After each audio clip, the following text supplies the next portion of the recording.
Okay, bishop d2. I think white has a slight advantage here. Bishop e4, bishop c3. The center is carefully preserved. And now again, I mean, this is really, I think, uncharacteristic of Alexander Alekhine. This next move, I think he wasn't that bothered in this match or something. But I don't know, this c4 looks like a poxy move. It releases the tension in the center. Okay, it marks out d3, but okay, knight e1, exchange of bishops, and now b5. Okay, it looks like b4 is quite a menace actually, but at the moment the rook's here, so you know there's a pin. So white has a sort of free hand now on the king side. He uses that free hand.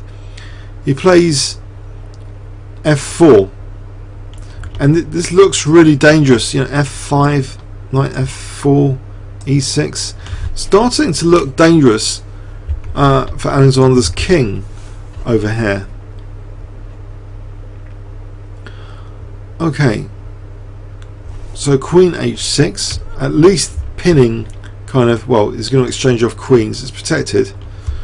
Queen f3, okay, b4, gaining the space, bishop d2, knight b6. But g4, this looks like a menacing, you know, storm brewing against the king potentially. Queen c6.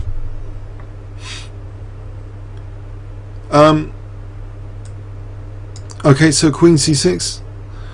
Okay, so f5. So it's as if f6 is a bit of a menace, and black is you know, playing f6 here to stop f6. Okay, so he plays f6, and this weakens the e6 square, so knight f4 is more dangerous here. So knight f4, okay, coming into e6. Now rook fc8, and there's a storm definitely brewing. E takes f6, bishop takes. The knight installs itself on e6, and now g5 is dangerous. This is protected by the knight, and you can imagine, you know, maybe this sort of thing. Or just leave the rook there, g5, and then f6 will start to crash through. It's very dangerous here. Okay, so black plays c3. He's trying to put his weight on that queen side. So takes knight c4, and bishop moves. Okay, and now there's still this hanging threat of g5 here, and f6. It's still really dangerous. Knight takes a3. Now g5 finally played, so it's a bit of a miserable position for black. So I think this looks like kind of another shocking position for Alexander to be in. Against Bogo, who okay, he's a dangerous, you know, grandmaster at the time. So he moves the bishop to d8, bishop e5. Now really pointing at the king. Things have got a whole lot worse. You look at the coordination here on black's king side. You know, f6 is coming at some point. Not here necessarily. Although having said that, it might actually be possible here, because you know, say black played a move like b3. I think f6 is possible, because imagine you take check, king moves here. There's f8, and if here bishop takes, and you crash through queening. So you can't play a move like b3, it would seem. So rook a7. Maybe to be able to, you know, play rook f7. If f6, Rook f7, trying to be resourceful, but Queen h5 piling on the pressure. Now g6 is a potential threat. Knight c4, c takes, and there's a nasty pin there. Knight takes e5, d takes. This is looking desperate. Check, check. Right, Queen f3, and these pawns are still very dangerous. Takes off the queens, and he plays rook c3. That rook supported, or no, it's moved back. Pardon me. d3, f6, very, very dangerous. Rook c6. Now knight takes g7, and now e6 is a menace. So this is a slaughter of Alexander. He does something to try and stay in the game now against e6, e7. He sacrifices the exchange, and it looks quite clever in some respect that he's got rid of white's connected passed pawns, and he's got these two dangerous pawns, but rook f6 forcefully potentially simplifies. Bishop d4, making use of the advanced pawns though. These would be dangerous, but now we have check, forcing sequence, so he wins that rook, and d2, but white can escape from this d1 threat. Okay, I know the bishop's like stopping this stuff, and it also stops rook a1, but unfortunately for Alexander, Bogo can play check here, and now another check here, and this is bad news, because if king h5, then rook takes his mate, so he has to step on the f file, and this allows check and rook f1. So he's playing on. He's the exchange and rook down, but he's got these dangerous pawns, but he plays on a little bit. He takes check, takes bishop g3. It's a bit desperate, isn't it? It's all over basically. Okay, he can afford to to take here. He'll still be winning quite comfortably, king e3, rook d5. It's over. So here Alexander resigned. So he was a bit smashed in this particular game. Let's have a look in overview and summary. So this is game 23. So what happened? Moves like bishop c2 don't inspire too much confidence. So white had a very nice center, and this release of tension just looks a bit risky to push for the queenside avalanche, when white has potentially pawn mobility on the king side, with the bonus of the king to sort of target. So that really happened. White played the king side pawn avalanche, which was a real menace here. He's got to stop something like f6, otherwise it looks really dangerous to the king. So he gives up e6, and now these pawns are mobile again with tempo for g5, and it's just crashing through. So it ended up Alexander had to give up the exchange, and it got very, very desperate after that. The pawn was actually able to be stopped, a lot of material down. Okay, so there was a glimmer of hope set by game 23. Is Bogo going to start winning game after game? So it was actually, this match was the best of 30 games though, and there had already been quite a lot of draws. So Alekhine just needed another win and another draw actually. But in the next game, Okay, let's have a look at game 24. In game 24, so Alexander playing white in game 24 kicks off with d4. Off the d5 we have Slav. Even back in 1934 the Slav was popular. So e3, e6. Okay, bishop d3, quiet variation by white. Both sides castle. Now b3. This looks very modern, this treatment with b3. Black played a5 here. And actually I think this is great stuff now. After a3, black plays c5, which kind of makes the plan of installing a knight on e5 a bit shakier if the foundation is being attacked here, this d4 pawn.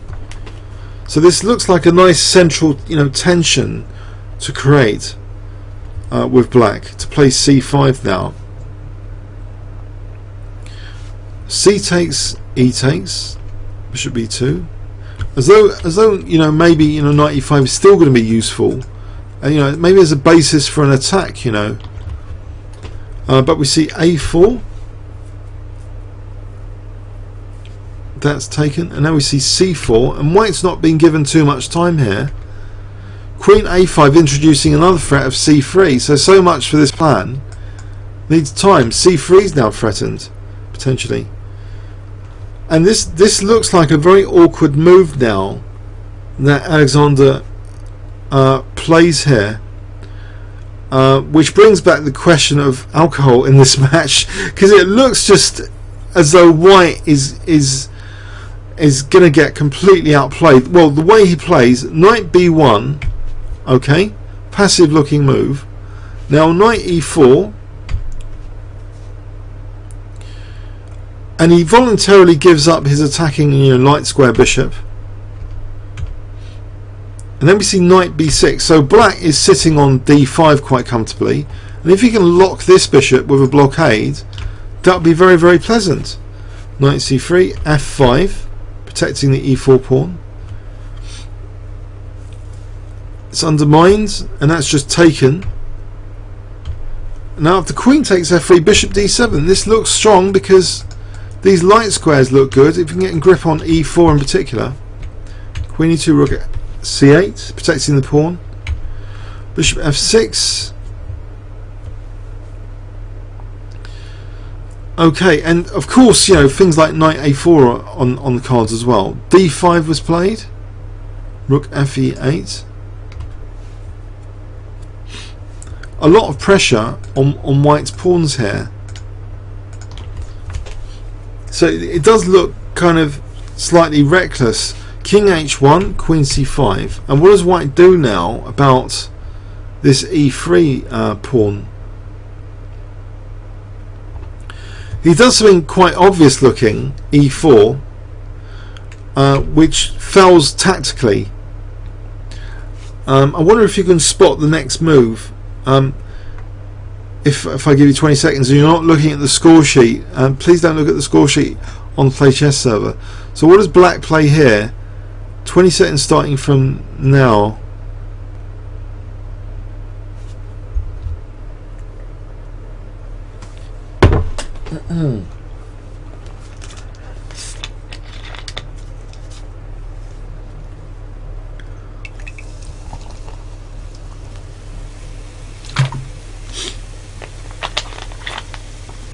Okay, maybe a lot of you are looking at the score sheet on the Play Chess server. So anyway, I'll say the move.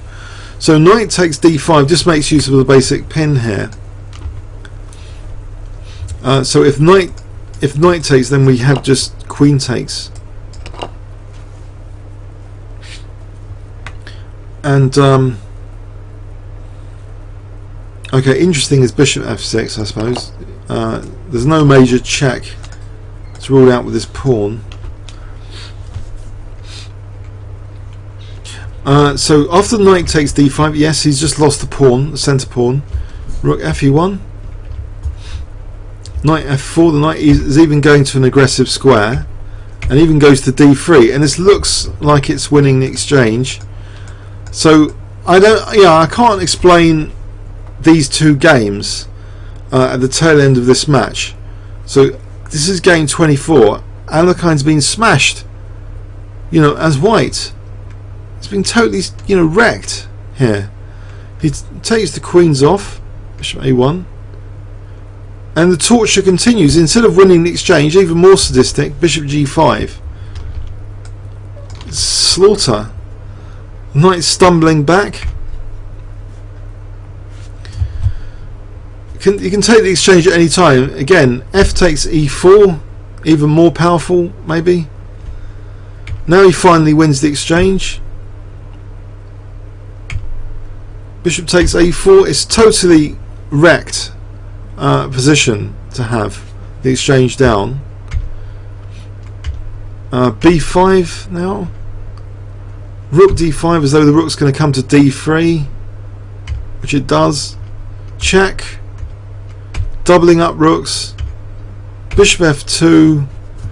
I mean, it's just pitiful, the position. Rook f1 and now e3. And here Alexander resigns.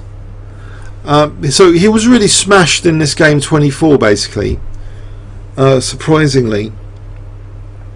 But as I say, it's the best of 30 games. And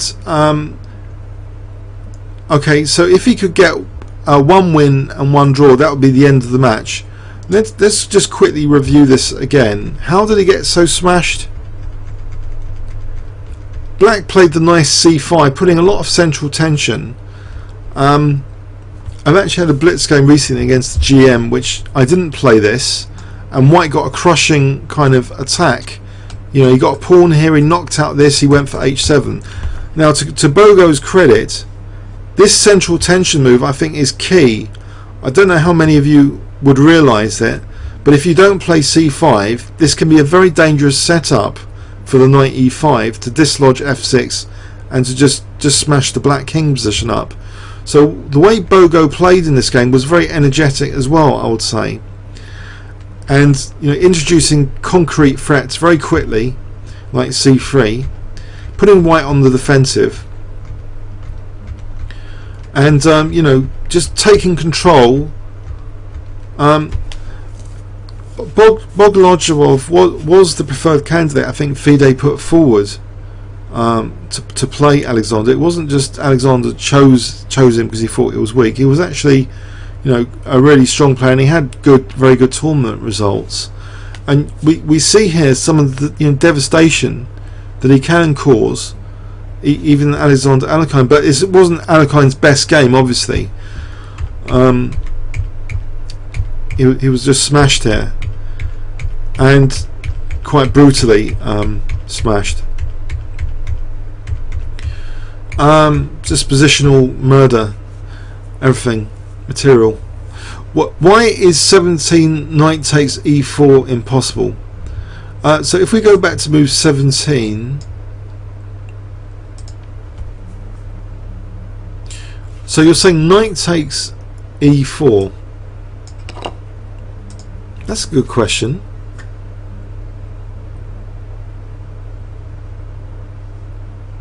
I wonder about knight takes e4 here, hitting the bishop.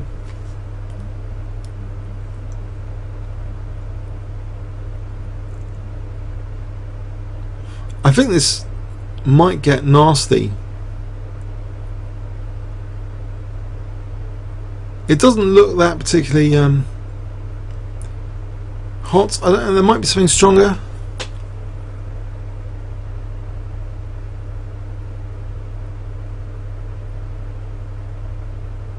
I think knight takes a4.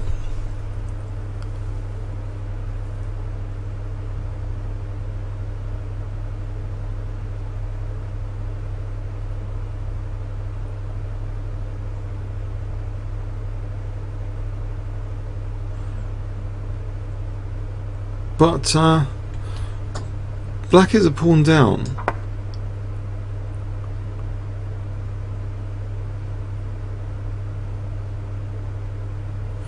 Intriguing.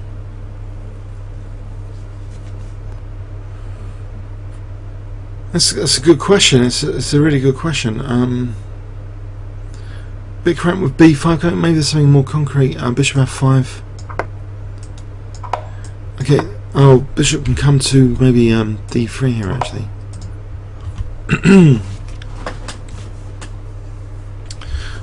Okay. So he protected. He gave himself the option of knight a4 anyway. Okay. Now. So this was game 24. Alekhine smash. So he's just suffered 2 game defeats in a row. So let's have a look now at game 25 of the match. In game 25, Alekhine playing black.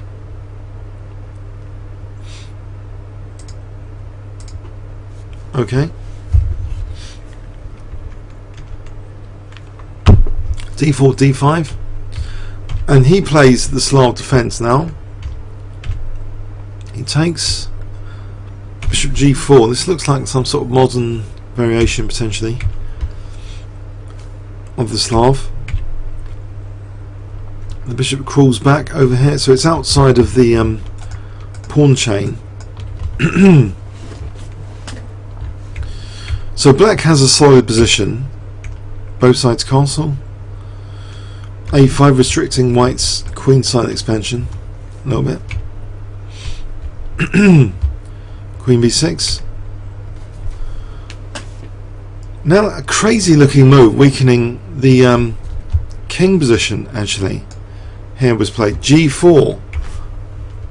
This looks like it's slightly unpalatable to create all these weaknesses. For what? Why? It's a bit windy, isn't it? This vacuum here. But anyway, let's follow. Queen e2, queen a6. b5. Knight e5. That's taken. And now b4, which is putting pressure, of course, on e4. Have these guys on e4 at the moment, dislodging the defender. So bishop takes f6, bishop takes knight e2, but we're still left with, you know, all these weaknesses. Took on a3, and now c5 is powerful. So in contrast to the previous game with the brutal bishops, it's like they've swapped roles in this game for the moment. Actually, Alexander Alekhine has the brutal bishop along the diagonal now, and this one complementing along that diagonal. Okay. And of course, nice pressure on this diagonal. Rook ac1, c takes, knight takes. And now actually gives up a bishop voluntarily for rook d8, because it looks as though e4 is vulnerable. Queen b7 hitting e4 again, and also queen b2 might be a menace. f3, h5, queen e2, and now rook d4. So it looks as though black can comfortably kind of get onto the dart squares. All these dart square weaknesses lurking around in this position. Takes on h5. Bishop's attacked from the rook. So it goes to g6 here. Rook ad8, but this looks like, you know, really dangerous stuff. Bishop c4 check. He takes a rook.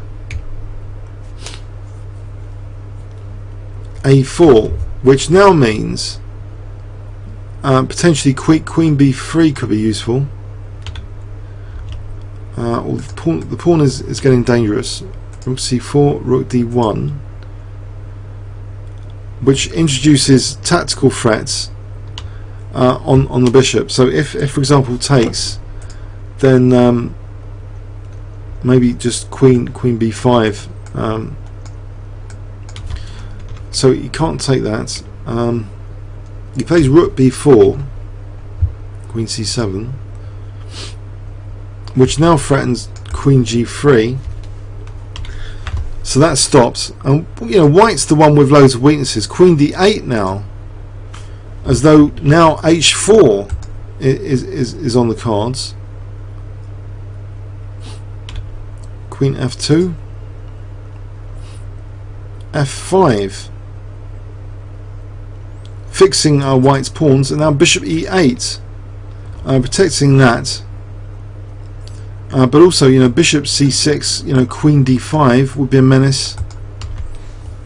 Rook b6, stopping bishop c6, I think, and also attacking that pawn. Queen c8, introducing, I think, stuff like queen c1, and possibly some other stuff.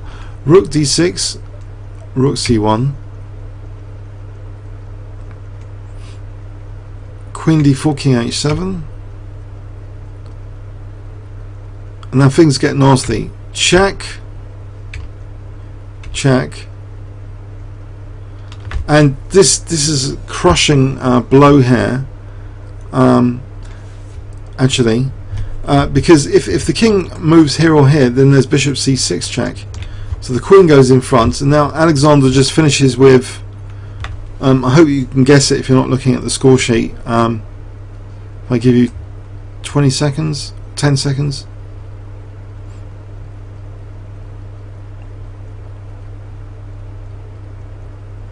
Okay, black to play and win. Okay, black finishes with rook takes f1, basic deflection to get that queen. Now white resigns here. So Alexander, very key game this. So now all he needed was to draw to win the match and win this rematch of 1934. So this is it looks like a very solidly played. This looks reckless, you know, this g4. It looks like weaknesses, you know, just ready to exploit later. The bishops looked very impressive in my view, and this was impressive to sort of you know, just get the default pressure and the pressure on e4. I mean that's a crunching, terrible move to have to play because it's weakening these dark squares.